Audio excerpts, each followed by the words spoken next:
Turabasuhuje kandi tubahaye ikaze inshuti bavandimwe bantu mutuye isi. Uyu basuhuza ni umunyamakuru wa Innovation 12 Gist Days TV, akaba umushakashatsi mu bijyanye n'ubuhinzi n'ubworozi. Nimugire amahoro.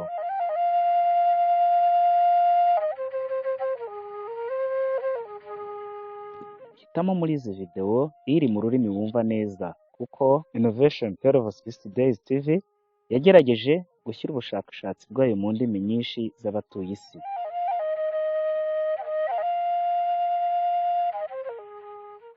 Imyaka irashize wibaza ku kintu gikomeye kiruta ibindi, iterambere cyangwa iherezo ry'ubukene ku buzima bwawe.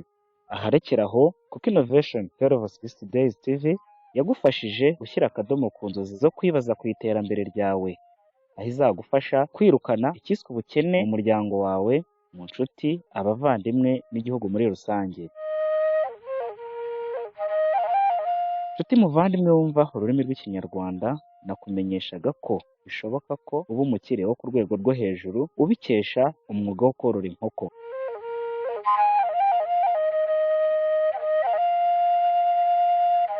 Innovation 12 Gist Days TV ifata inkoko nk'uruganda. Urwo ruganda rero ntaho rutageza umuntu igihe akurikiye neza inama agirwa n'iyi cano, kuko igihe yihaye cyo kuba yamaze guhindura ubuzima bw'abayikurikiye kitazagera abayikurikiye mbere bataratangaza intambwe ndende bagezeho.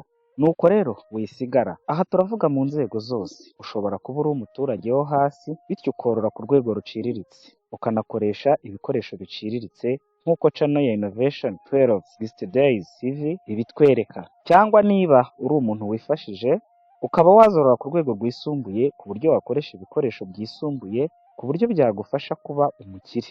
Igihe waba uri umukire, wakorora inkoko ku rwego ruhanitse ku buryo ushobora kuzamuka mu rwego rwo hejuru, aho wakwisanga uri umuherwe. Ndakugira inama cyane cyane wowe udafite imirimo izakuzamura ngo ugere ku rwego wifuza rw'iterambere.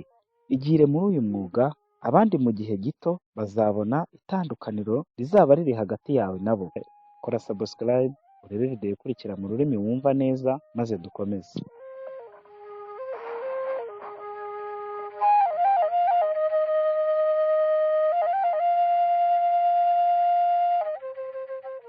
Kuri iyi nshuro, Innovation 12 Gist Days TV ikoresheje ubunararibonye bwayo yabateguriye inyigisho za buri munsi, aho izamara iminsi 1,160 igendana nawe mu mishinga uzakora wakuye kuri Innovation 12 Gist Days TV ifatiye ku buhinzi n'ubworozi.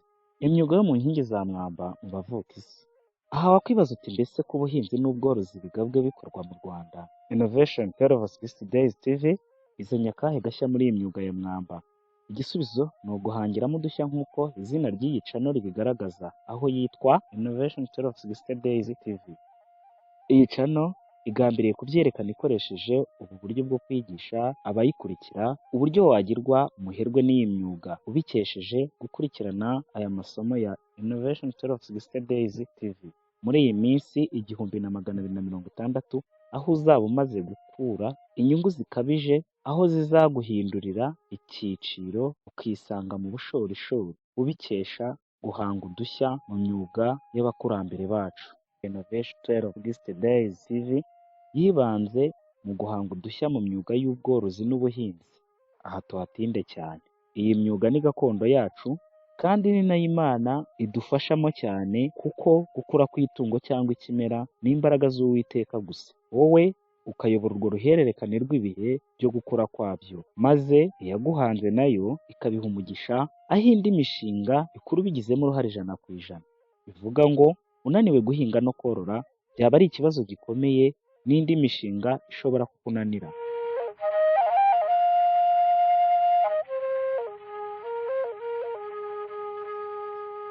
Innovation 12 Gist Days TV yatwitayeho cyane, aho yatinze cyane ku bworozi bw'itungo riciriritse cyane buri muntu wese yashobora kubona bitamugoye, inkoko.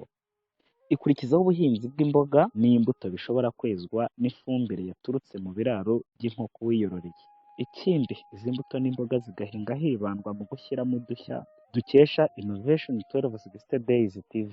Aha bikaba byigaragaza ko gahunda ya Innovation 12 Gist Days TV ari ukugeza abayikurikira ku bicu. Kuri uyu munsi wa mbere mu minsi 1260 tuzamara mu cyiciro cya mbere cy'umushinga uzatugeza ku iterambere rirambye, turahamagarira buri umwe wese wifuza kugendana natwe gukora subscribe kuri iyi channel yacu Innovation 12 Days TV. Natwe tukakwandika mu bo dutangiranye urugendo rw'iterambere rirambye dukoresheje guhanga udushya mu mishinga, kandi nawe wacika ukaba ari bwo ukibona iyi video ya mbere ya Innovation 12 Days TV. Icyo usabwa ni ugukora subscribe, share, like, ukaduha na comment y'inyunganizi cyangwa ikibazo washaka ko twagusobanurira, kabone naho yaba ari icyo uhuye nacyo muri uyu mwuga, waba warabitangiye waba ubiteganya, uzajya usobanura. Aho uzaba ufite amahirwe ko nta video n'imwe izagucika ngo utambuke utayibonye, kuko igihe wakoze subscribe uba wamaze kwiyandikisha kuri channel yacu, aho uzaba uduteye inkunga ikomeye maze nawe ukihahira ubumenyi.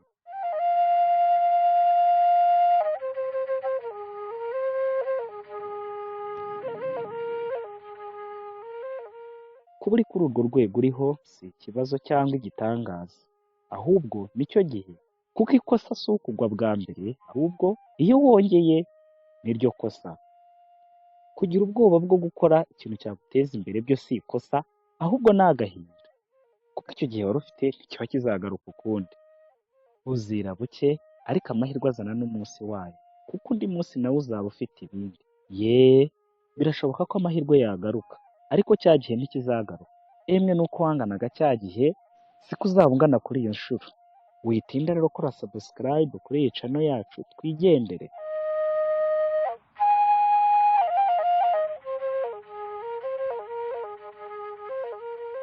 Aha ibaza iki kibazo: ese birashoboka ko nakwihindurira amateka? Nkanjye Innovation 12 Days TV, birashoboka ko nakwihindurira amateka? Igisubizo ni yego. Niba rero bishoboka, nawe kora subscribe, like, share na comment twigendere. Innovation 12 Days TV yagerageje gushyira ubushakashatsi bwayo mu ndimi zirenze rumwe, ari nako bashishikariza kugerageza guhanga udushya mu mishinga bose bakora. Kandi nasaba abamaze kugera kure bavumbura udushya kudushyira ahagaragara mu rwego rwo kuguma gufatanya guhashya ubukene bwugarije benshi hirya no hino ku isi. Wowe ubonye iyi video, Innovation 12 Days TV iragusaba nibura kuyigeza ku nshuti zawe zose, ndetse ku mbuga nkoranyambaga zawe zose. Uraba uhaye umuganda ukomeye uzayibona yayihawe nawe, kandi uko ugenda uyireba ugerageze kugira icyo uzongeraho nawe tugezeho. Aha twizera tudashidikanya ko ubutaha nyuma y'iminsi 1260 tuzahera ku bushakashatsi bwavuye muri mwebwe, tugakora ikindi gihembwe gishobora no kutugeza mu myaka 10 iri imbere cyangwa tukayirenga.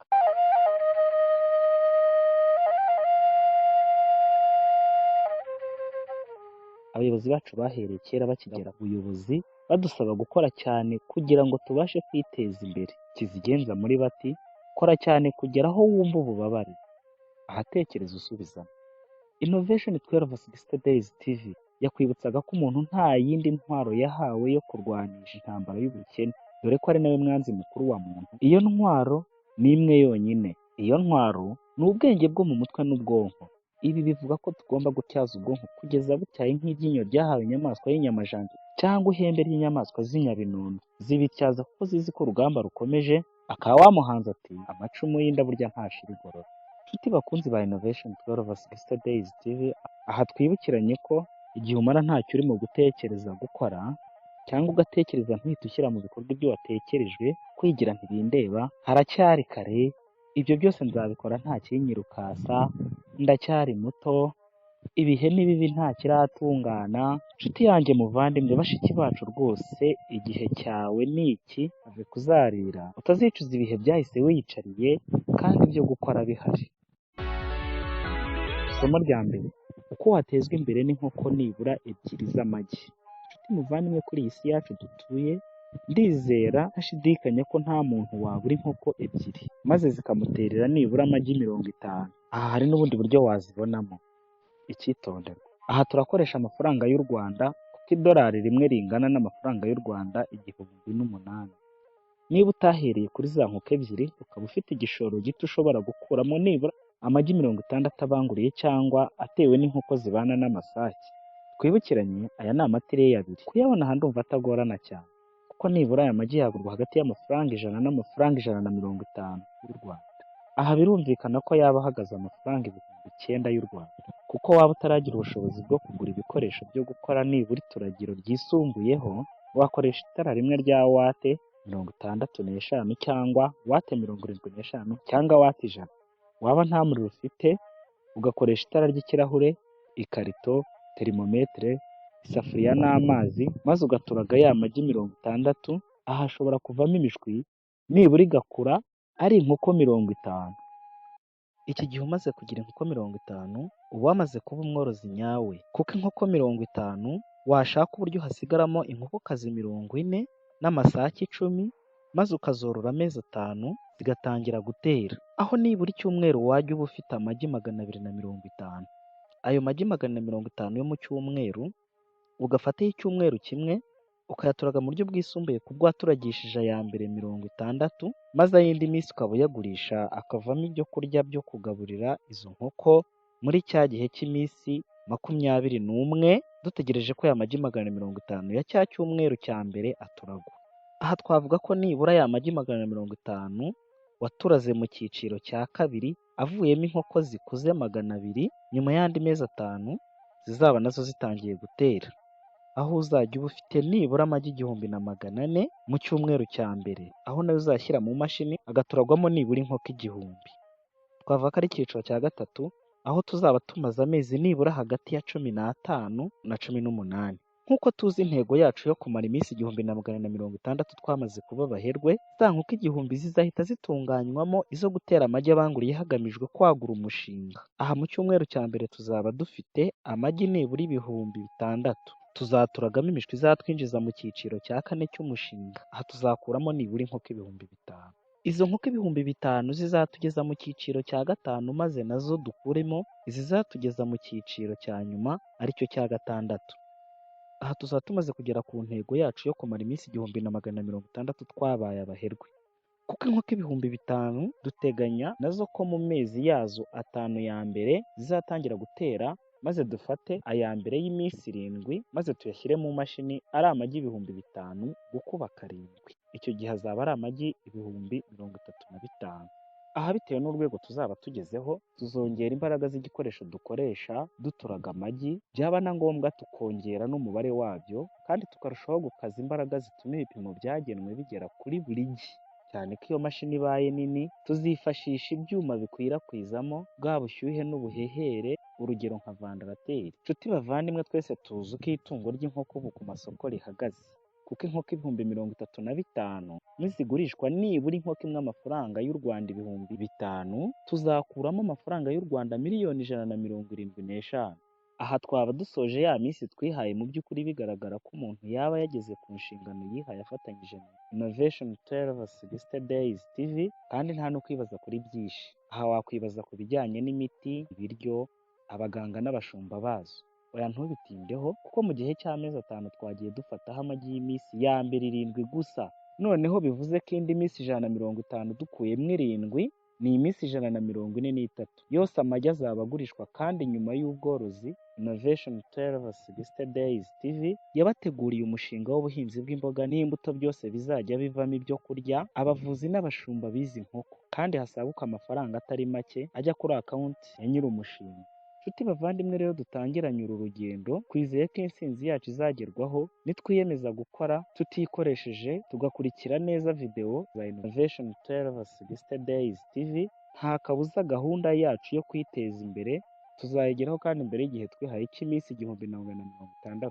Twizeye ko wamaze gukora subscribe. Niba utarabikora kugira udacikwa na video n'imwe kandi ukabona duteye inkunga, kora subscribe, like na share. Nk'uko utazasiga ibikoresho bigufasha guturaga imishwi, turagushishikariza kubana natwe kugira ngo tukwibutse cyangwa tugufashe gusigasira ibyo twaba twagezeho, na cyane ko uyu mushinga usaba ko wawuhora hafi kimwe n'indi mishinga yose. Dukomeje kwibutsa ko tugomba gukora cyane hakiri kare, kugira ngo igihe twakabaye twicuza ko twatinze, ahubwo tuzatwishimira ko twumvise kandi tukemera inama twagiriwe. Innovation 1260 Days TV, Imana ikomeze ibiteho. Twongere guhura mu kanya gato turebera hamwe ibikorwa kugira ngo umushwi w'inkoko uboneke.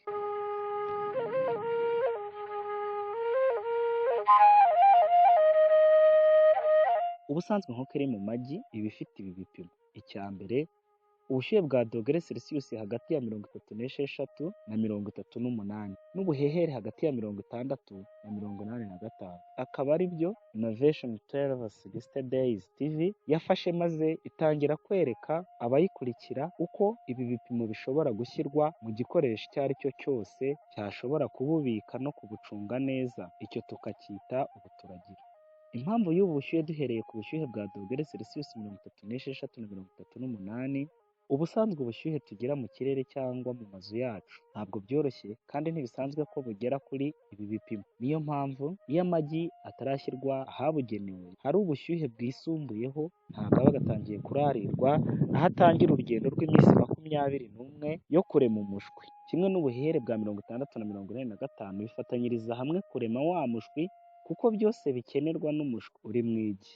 Ikindi, ubu buhehere bugomba kongerwa, igipimo kikaguma hejuru ya 70 mu minsi 3 ya nyuma, ni ukuvuga kuva ku munsi wa 18 amagi ageze mu ituragiro, kugira ngo igifuniko cy'igi kirusheho koroha, umushwi ubashe kukimena byoroshye, hiyongereyeho umwuka mwiza wo guhumeka, kuko igi naryo rirahumeka nk'uko tugiye kubibona muri videwo zikurikira.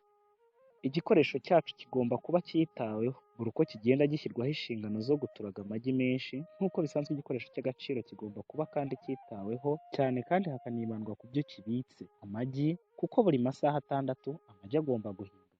Kubahiriza izo saha, igikoresho cyawe kigomba kuba kigenda cyorohereza uhindura amagi kugira ngo amagi atangirika mu mwanya wo guhindurwa, kandi bigakorwa vuba kugira ngo icyo gikoresho kitinjiza umuyaga, maze bya bipimo byacu bigatakara umwanya munini ugereranyije n'uw'inkoko imara yasohotse mu magi igiye gutora cyangwa guta amatotora.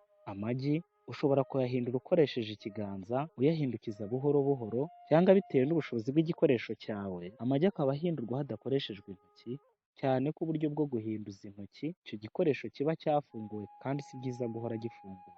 Nshuti dufatanije urugendo, ubu ni uburyo bworoshye kugira ngo imishwi iboneke, ariko igihe habaho kwirara muri iyi minsi 21, waba ukoze ikosa rikomeye rishobora kugushyira mu kaga gatuma aya magi ataguha imishwi ihagije nk'uko wari wabiteguye. Aha tugira amahirwe, mu bihugu byacu hafi ya hose dufite umuriro w'amashanyarazi, kandi ntukunze kubura, n'iyo wabura ni gake gashoboka katagira icyo gatwara ya magi ari mu ituragiro. Ikindi, ahatari umuriro w'amashanyarazi cyangwa igihe ubuze, hari amatara afite ibirahure akunze kwitwa amatara y'imikono. Aya arifashishwa mu buryo buzacishwa ku Innovation 1260 Days TV, buri muntu akamenya uko akoreshwa, dore ko tuzanabereka uko akoreshwa mu gutanga ubuhehere mu magi. Aha mu cyiciro cya mbere turarebera hamwe ikintu ku kindi mu bigize igikorwa cyo guturaga imishwi, dore ko tugomba kwitondera nibura ibintu 9 bikurikira. Icya mbere, guhitamo ubwoko bwiza bwaguha amagi wifuza ko waturaga, akazaguha ubwoko bumeze neza nka se na za nyina. Icya kabiri, amagi kuva aho yaterewe kugera uyagejeje mu buturagiro agomba kuba abitswe neza kandi ahantu hadashyushye. Ikindi, umutwe w'igi mutoya ureba hasi, umutwe w'igi munini ureba hejuru, kuko mu mutwe munini w'igi niho igi rihumekera, nk'uko mubibona mu mashusho. Igihe ugiye gushyira amagi mu ituragiro ryawe wateguye, ubanza kureba niba ubushyuhe n'ubuhehere bigeze ku bipimo twabonye mbere bya dogere Celsius 36 na 38 na 60 kugera kuri 80 by'ubuhehere, kugira ngo igi rikigera mu buturagiro umushwi utangire urugendo rwo kwirema mu igi. Igihe wamaze gutera imbere ukaba mu guturaga ukoresha imashini, ugomba kwitonda ukareba niba uko twabonye hejuru amagi abika umutwe munini uri hejuru, umutwe muto uri hasi, ni nako agomba gushyirwa mu mashini. Ariko ugikoresha uburyo buciriritse ayashyiraho yateguye guturagira amagi arambitse urubavu, nk'uko mu cyari cy'inkoko aba ameze. Gusa uburyo bwa kabiri twise ko ari uburyo buciriritse, busaba ubwitonzi mu guhindurwa kw'amagi, kuko urubavu rw'igi ruba rworoshye cyane, bigatuma kumeneka byakoroha cyane. Nk'uko mubibona mu mashusho, urubavu rw'igi ruroroshye cyane kurusha imitwe yaryo. Ikindi, kugira ngo umenye ko igi ryahinduwe ntibyoroshye, gusa ushobora kwifashisha uburyo bwo kwandika ku rubavu rumwe rw'igi. Amagi akimara kugera mu buturagiro ugomba kwitondera bwa bushyuhe n'ubuhehere kugira ngo bitaba byinshi bikarenga bya bipimo twabonye, cyangwa ubushyuhe n'ubuhehere bikaba bikeya. Iki gihe iyo ibipimo bitakaye imishwi ipfira mu igi. Ikibabaje, ukaguma ukayarekeramo iminsi 21 yashira ukabona nta mishwi ibonetse, ni ukuvuga rero ko bisaba gukurikirana cyane. Icya gatandatu, igihe haciye iminsi 7 cyangwa 8 upima ya magi ukoresheje urumuri rw'itoroshi cyangwa urundi rushobora kubonesha mu igi, ukareba harimo imishwi ukayarekeramo, atarimo imishwi ukayakuramo.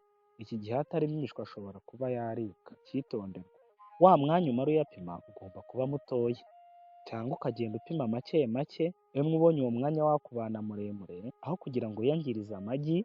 Icyangombwa ni uko wamaze kubona uko bihagaze ku yo wapimye mbere. Usanze imishwi irimo kwirema neza warekeraho, kuko atameze neza icyo gihe yaba ari makeya.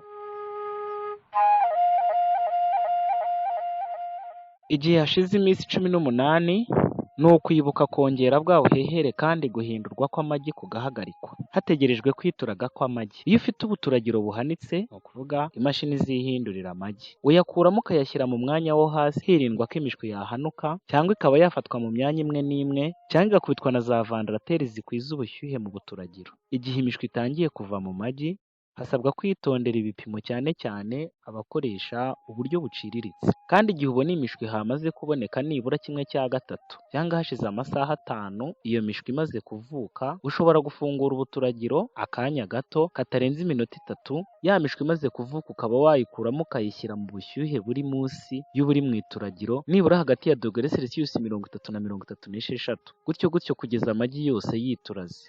Imishwi imaze umunsi umwe ishobora gutangira inkingo kugira ngo hirindwe indwara zishobora guhitana imishwi yawe, dore ko ishobora no kudapfa ari mito igapfa imaze kuba mikuru bitewe no kuba itarakingiwe. Ibikoresho bigize ubuturagiro buciriritse: icya mbere, imbaho cyangwa ikarito; icya kabiri, itara ry'ikirahure cyangwa peteroli; icya kabiri, itara ry'ikirahure rya peteroli; icya gatatu, ipamba cyangwa ibarizo; icya kane, terimometere. Ibikoresho bigize ituragiro ryisumbuye: imbaho na triplex cyangwa imbaho za MDF; icya kabiri, ishashi ikomeye cyangwa itapi yoroshye; icya gatatu, ipamba cyangwa muse; icya kane, amatara; icya gatanu, amatireyi; icya gatandatu, utubido tw'amazi; icya karindwi, kontorora; icya munani, vandarateri.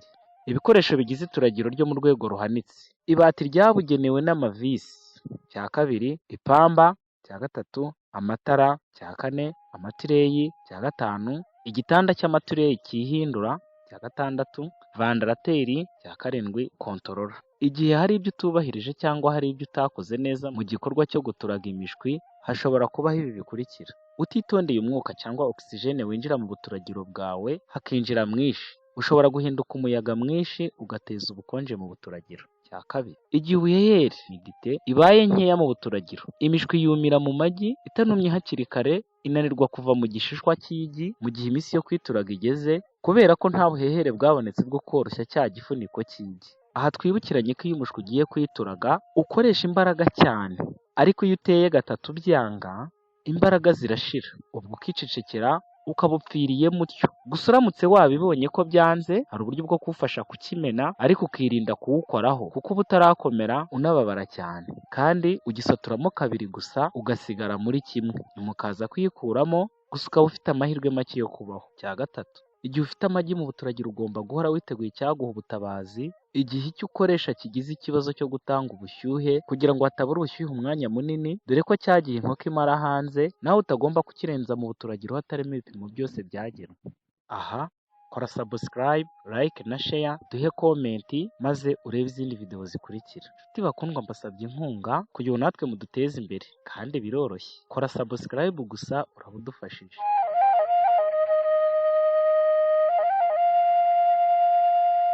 Umutumirwa mbere kuri Innovation 60 Days TV, Brine Akazuba. Uyu Akazuba Brine ni umwana wa kabiri mu bana batatu bavukana, akaba ari we mukobwa hagati y'abo bana b'abahungu. Afite imyaka 7 y'amavuko, akaba ari umwana wakunze ubworozi bw'inkoko. Bituma ababyeyi be bafatira kuri uwo mwuga umwana wabo akunda w'ubworozi bw'inkoko, maze bituma bamufasha kuzamura iyo mpano ye, none bageze ku rwego rushimishije babikuye ku nkoko imwe uwo mwana yahawe na nyirakuru. Akazuba Brine abyuka karajya kwahira ubwatsi bw'inkoko ze, ku buryo saa 12 za mu gitondo aba yavuye kwahira ubwatsi, akabushyira mu kiraro cy'inkoko, akanazisigira amazi maze akajya ku ishuri. Mu gihe bamwe mu banyeshuri batinda mu mayira bava ku ishuri, Akazuba Brine we arihuta kuko aba agiye kugaburira inkoko ze noneho ibiryo bisanzwe, aho ababyeyi bemeza ko kubera ubwatsi izo nkoko ziba zariye ndetse zanyoye n'amazi bituma zirya ibiryo bikeya. Ababyeyi b'Akazuba Brine bamaze kubona ko umwana wabo asa nk'uwabatangiriye umushinga, bakuye mu kigo cy'imari cya Zigama CSS amafaranga maze batera umwana wabo inkunga. Aho za nkoko baguze izindi maze bazongera mu za Brine, ahazahise ziba nyinshi kuko kuri ubu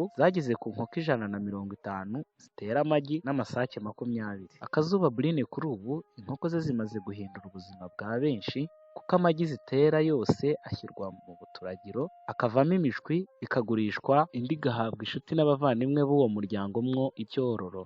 Aha byagenze gute kugira ngo aba babyeyi bigire inama yo guturagira uyu mwana wabo amagi akavamo imishwi? Aha turabaza papa w'uyu mwana Akazuba Brine uko yabigenje kugira ngo abone iyi mishwi ivutse. Nk'uko mubibona ni uburyo bushya bwavumbuwe bwo guturaga imishwi. Akazuba Brine ngo yifuza korora inkoko akagera ku nkoko 10,000 kuko ngo ashaka kuzaba umworozi nk'umushinwa yabonye muri filime. Ari ababyeyi b'Akazuba Brine ndetse nawe ubwe barashishikariza abatuye isi korora inkoko, cyane cyane abantu baciriritse mu butunzi, kuko ubworozi bw'inkoko ari umwuga uzamura umuntu mu yindi ntera. Nk'uko twabwiwe n'Akazuba Brine ko afite abandi bavandimwe, ni ukuvuga abandi bana avukana nabo, kandi twifuza no kumenya niba abo bavandimwe be bakunda umwuga wo korora inkoko. Ariko twasanze bo bakunda ibindi, aho twasanze musaza we mukuru Cyiza Joshua yaratojwe n'ababyeyi be guhinga imbuto n'imboga akoresheje ifumbire ivuye muri za nkoko boroye. Naho umuto Izere Darise aracyari muto, ariko nk'uko bigaragara ubona azagera ikirenge mu cya mushiki we maze akazamufasha korora inkoko. Uyu muryango ugizwe n'abantu 5 ari Akazuba Brine na basaza be 2 hamwe n'ababyeyi be, biragaragara ko ari umuryango ufite icyerekezo nk'uko bigaragarira mu bikorwa bakora. Nta kabuza bitanga icyizere ko uyu muryango uzatera imbere byo ku rwego rwo hejuru, kandi nk'uko bigaragara uyu muryango wabashije guhindura ubuzima cyane. Aha ababyeyi b'Akazuba Brine bari bataratera imbere, naho aha mubona inzu nshya naho bari bamaze kugana ibigo by'imari. Nk'uko uyu muryango ugaragaza ko amafaranga yatangijwe yavuye ku nguzanyo bahawe n'ikigo cy'imari aricyo Zigama CSS, aho uyu mudamu ashishikariza n'abandi bagenzi be kugana ibigo by'imari kuko bibagirira akamaro. Aha tugarutse ku buhinzi bukorwa n'uyu muryango, twavuga ko ari ubuhinzi bwa kinyamwuga, kuko bahinga inyanya z'ubwoko bw'indobanure kandi ku buryo zishingirirwa ibiti ubundi zikitabwaho. Izi nyanya ziri mu bwoko 3: Mbawito, Shante na Galileya, kandi ahanini umurama wazo bawikurira mu nyanya baba bejeje. Batubwira ko iyo bawukuyemo inshuro nyinshi uba usa nk'ugiye guhinduka, maze bakagura uwo murama aho ucururizwa. Izi nyanya ubusanzwe twari tumenyereye ko zera zihinzwe mu nzu zabugenewe zizwi nka greenhouse. Uyu muryango uzihinga imusozi ndetse no mu gishanga, maze zikera zigasizora, kuko ngo urubuto rw'urunyanya rushobora kwera ibiro 8 by'inyanya. Aha hakaba havamo amafaranga menshi, bikagaragara ko ubu buryo buri mu byavumbuwe. Ese hari ikigo cy'imari ukorana nacyo nka Zigama CSS? Kora subscribe maze dukomeze kuri video zasohotse ku munsi wa kabiri. Soza umunsi wa mbere ukora subscribe, ukore ku kazogera, like na share, maze dutangire umunsi wa kabiri byo mu minsi 1460 tuzamara. Nshuti bavandimwe bantu mutuye isi, dusozanyije icyiciro cya mbere twise ko ari umunsi wa mbere mu minsi 1460. Turabashimiye umuhate n'ubwitange mwagize, kandi niba utarakora subscribe uyikore, unahesha agaciro umwanya umaze, kandi Imana iyikubarire nk'umubyizi wawe uzakugeza ku iterambere. Murakoze.